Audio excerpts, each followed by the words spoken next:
Bonjour, nous sommes le 27 juillet, il est 18 h et c'est CGP en direct. Mon invité aujourd'hui, c'est Hervé Océda. Hervé, bonjour. Bonjour Bogdan. Vous allez bien? Très bien, la forme. Et pour m'accompagner et surtout m'aider à poser des questions, Eric Tajman. Eric, vous allez bien? Bonjour Bogdan, très bien. Merci à vous d'avoir... En pleine forme, et puis aujourd'hui par Paris. C'est super sympa d'être venu à Paris juste pour cette émission. En tout cas, je compte sur vous pour m'aider à poser des questions. Alors, le thème qui nous anime ce soir, c'est comment préparer la retraite, les bonnes pistes. Alors, le sujet, je vous l'accorde, il est archi connu. Tout le monde a des idées, on en parle énormément. On sait que la retraite, ça va être la cata. Néanmoins, quand on regarde, finalement, les gens sont perdus. J'ai encore interrogé hier soir des gens sur la question. Ils n'en savent rien. Et heureusement, Hervé, vous êtes là. Alors, Hervé, c'est quoi le problème de la retraite? La retraite, c'est avant tout un problème de répartition en France. Les salariés actifs sont de moins en moins nombreux par rapport aux personnes qui sont déjà en retraite. Ce ratio baisse d'année en année.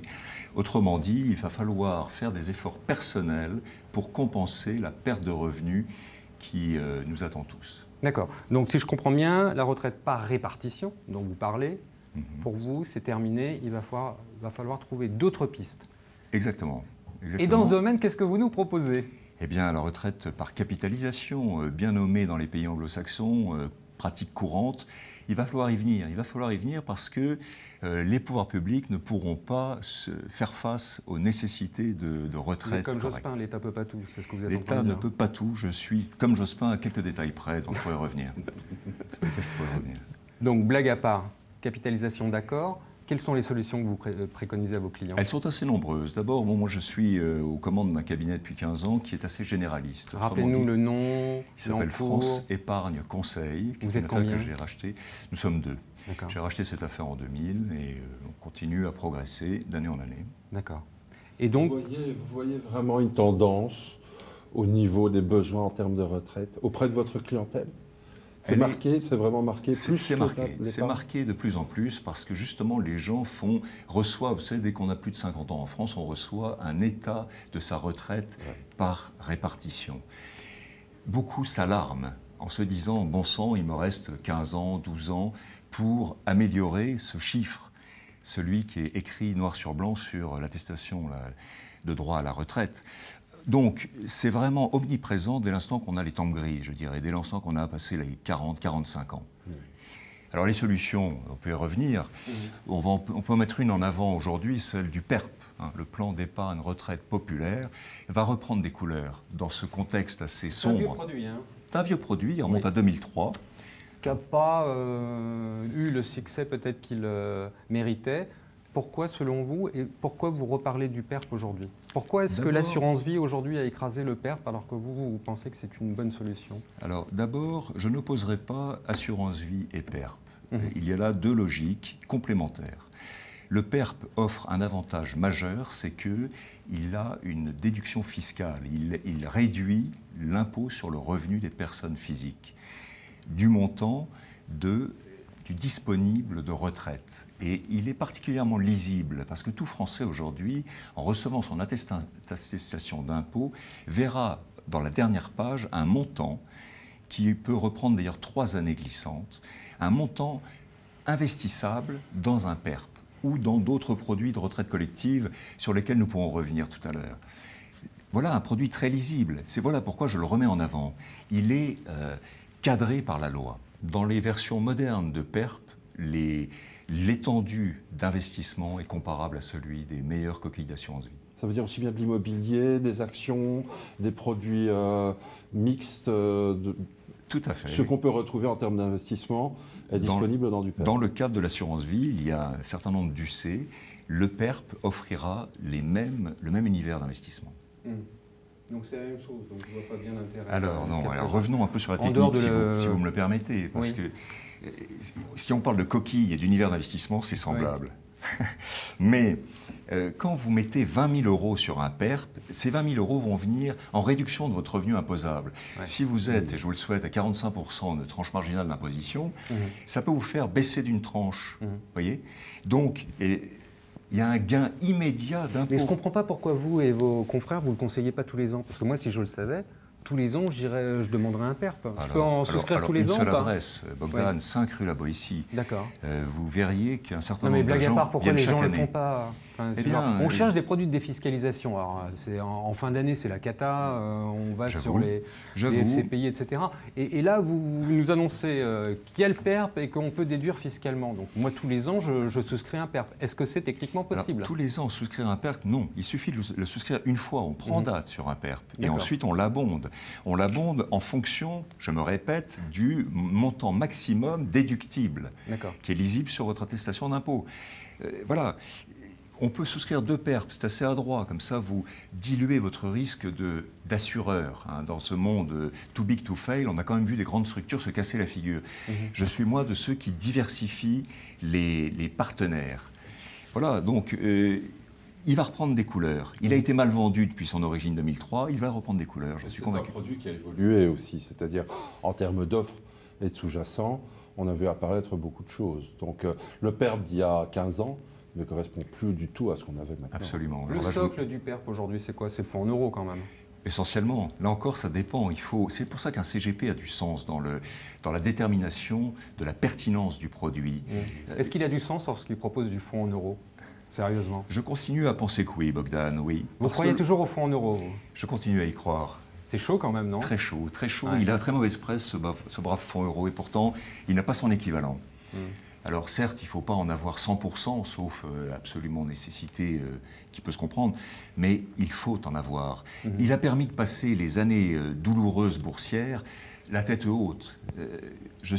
Ma clientèle est équipée de fonds euros, peut-être de façon exagérée au dire du sentiment moyen de marché, cependant. Est-ce que vous savez ce qu'il y a dans vos fonds en euros? Oui, j'ai la prétention d'écouter souvent AXA. Moi, je suis assez partenaire d'AXA.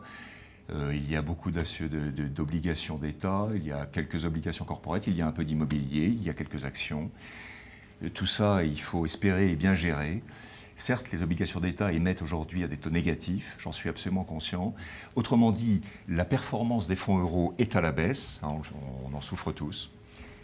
Bon, mais encore, il n'a pas d'équivalent, je continue à le penser. Mais de toute façon, le PERP qui est là, vous le conseillez à vos clients, à côté de produits d'assurance, à côté d'investissements en immobilier.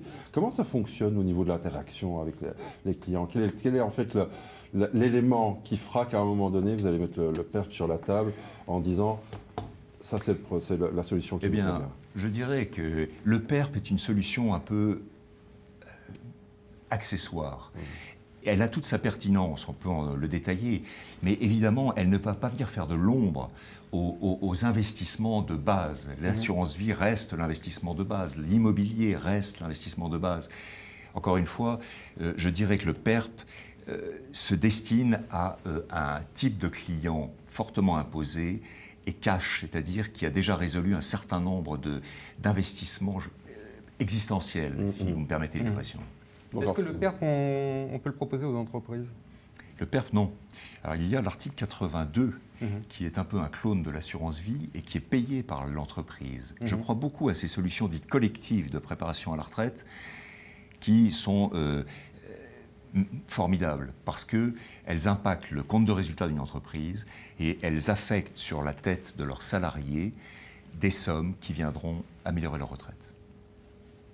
Donc une bonne complémentarité. Mais en termes de solutions, parce qu'on parle du PERP, pendant longtemps c'était l'immobilier qui a joué le rôle de pourvoyeur de complémentarité de revenus parce que c'est du réel, c'est du concret. Ça a son sens? Vous continuez à le faire par rapport à vos clients au niveau de la retraite? Ah oui, bien sûr, bien sûr. Pas forcément les solutions packagées de l'immobilier d'aujourd'hui qui sont souvent un peu chargées en termes de commissions, mais acheter par exemple un appartement en mauvais état à Paris, si vous tombez sur une bonne occasion, oui, je suis friand de ce genre d'opération pour mes clients. Le remettre en état, y mettre un locataire, et à terme, il appréciera à la fois il y a la valorisation patrimoniale et à la fois le rendement. Vous l'avez un tout petit peu évoqué, les SCPI, c'est quoi le problème? Parce que tout le monde... La SCPI aujourd'hui... Alors d'abord, la SCPI peut... Est-ce que vous y croyez toujours? Vous n'avez pas crois. L'impression qu'il se passe un truc pas normal là-dessus, qu'on est dans un phénomène de bulle? Parce que je ne vois pas plus d'immeubles, je ne vois pas plus de choses et je vois des liquidités s'engouffrer dans ces produits. Est-ce qu'on ne va pas avoir un problème à terme? Parce que c'est comme tous les produits, hein, au début c'est super possible. Sympa, et puis à la fin ça se termine mal parce que tout le monde y va et les derniers servis, c'est la cata souvent. C'est très possible. C'est vrai qu'il y a potentiellement un risque d'explosion des SCPI, dont là aussi les rendements baissent, parce que les gestionnaires de SCPI sont face à un dilemme cornélien. Comment acheter ce produit formidable dont je parlais tout à l'heure? Il y en a de moins en moins. Celui où on va faire à la fois un bon rendement et à la fois de la plus-value patrimoniale. Autrement dit, ils achètent des actifs de moindre rentabilité, de moindre qualité. Tout ça, les épargnants le paieront un jour ou l'autre. Cela dit, il y a l'étranger. Beaucoup de gérants de SCPI s'intéressent à des marchés moins fous que la France et trouvent là encore des gisements d'investissement. Et vous avez dans une offre de PERP des SCPI, il y a un choix qui existe dans les SCPI et c'est contrôlé, ces SCPI justement par rapport à cette problématique, sont contrôlés au sein même du contrat? Absolument, absolument, oui. Aujourd'hui, de même que dans l'assurance vie, on souscrit des SCPI divers et variés avec des gérants divers et variés, on peut le faire identiquement dans le PERP. J'ai personnellement un client, moi, qui s'intéresse, il se reconnaîtra, qui est venu pour un PERP il y a 3 ans, exclusivement immobilier. Alors, il se pose une question, c'est que les assureurs ne veulent pas mettre 100% de SCPI. Alors vous avez un peu des artifices. Il y a des fonds communs de placement à tendance immobilière qui ne sont pas qualifiés de SCPI, mais qui, pour un bout, vous permettent d'aller à 100% avec un sous-jacent Pierre. Et tout ça peut être inclus dans une enveloppe, justement PERP? Absolument. Et également dans du collectif, c'est-à-dire pour les entreprises? Oui, aujourd'hui, là aussi, l'article 83 s'est formidablement modernisé, dépoussiéré, et on trouve des solutions multigestionnaires, multi-fonds. Typiquement, en tout cas dans votre clientèle collective, l'entreprise, quel type PME, 30, 50 personnes? Oui, c'est ça, c'est parfois même moins, c'est de 5 à 50 personnes. Et là, les chefs d'entreprise sont de plus en plus à l'écoute de ces solutions-là. Il y a l'article 82 qui est discrétionnaire, c'est-à-dire qui permet de dire à tel ou tel salarié, voilà, je vais te gratifier de ceci. Il faut faire attention dans la mise en place. Il y a l'article 83 qui, lui, se doit d'être général par collège. Donc tout le monde est un peu à la même enseigne. Il y a l'article 39 qui est remarquable mais qui est difficile à placer, je le maîtrise assez bien. Il y a l'épargne salariale, on en parlait tout à l'heure, qui là aussi a un caractère collectif général, mais qui permet à chaque salarié de se constituer un capital qui sera bien utile au moment de sa retraite. Alors Hervé, qui fait des bons PERP? Alors par exemple RS. RS est une société qui n'est pas un assureur, qui dans le cas de son PERP, s'adosse à Swiss Life, qui est un excellent assureur dans ce domaine. RS a un PERP très moderne. Mais ça veut dire quoi moderne? Parce que c'est large, ça veut dire quoi? C'est un peu les vertus que j'évoquais, c'est un univers de placement très large, des solutions de rente, de sortie en rente diverses. On n'est pas rentré dans le détail, mais on peut... En préparant l'émission, vous m'avez quand même dit qu'ils font du sur-mesure, là où les autres font plutôt de l'industriel. Donc quand on fait du sur-mesure, ça veut dire quoi? Qu'est-ce qu'ils font de mieux par rapport à des AXA qui vont refourguer ce qu'ils peuvent? Ça veut dire, d'abord, les assureurs s'y mettent tous. Ça veut dire par exemple qu'au moment où vous prenez votre retraite, vous avez un capital X, vous êtes marié, eh bien, ce capital sera consommé sur 2 têtes. Il y aura une réversion sur votre épouse. Vous n'êtes pas marié et vous voulez absolument consommer le capital que vous avez mis en place. Vous choisirez 10 années certaines, 10 annuités certaines. Et puis, au-delà de 10 ans, Inch'Allah. Mais au moins, vous aurez une grosse retraite pendant 10 ans.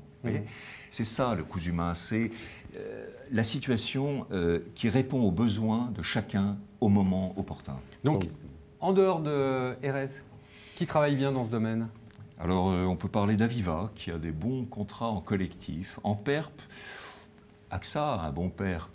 Je ne veux pas me mettre à dos. Il faudrait que je prenne la liste de tous les assureurs pour être véritablement à l'aise. Vous me dites que ça fait 15 ans que vous bossez dans ce produit, donc vous avez dû repérer les bons. Cardiff, alors permettez-moi de citer Cardiff. J'ai un PERP ou 2 chez Cardiff. Il y a une démarche. Mais c'est bien, même pour eux, parce que s'ils bossent bien, il faut quand même les récompenser. C'est quand même des gens qui travaillent. S'ils font bien le boulot, il faut le dire. Bien d'accord. disons-le. Donc il y a Cardiff, 3-4... AXA, Swiss Life, RS. Mais ce que je veux dire, c'est que globalement, vous avez le choix. C'est-à-dire que vous n'êtes pas chez RS parce qu'il y a une société de gestion qui travaille bien. Vous avez le choix, vous avez des produits différents. Donc c'est un marché qui est quand même où il y a de la profondeur. Il y en a de plus en plus parce que c'est un produit qui marche.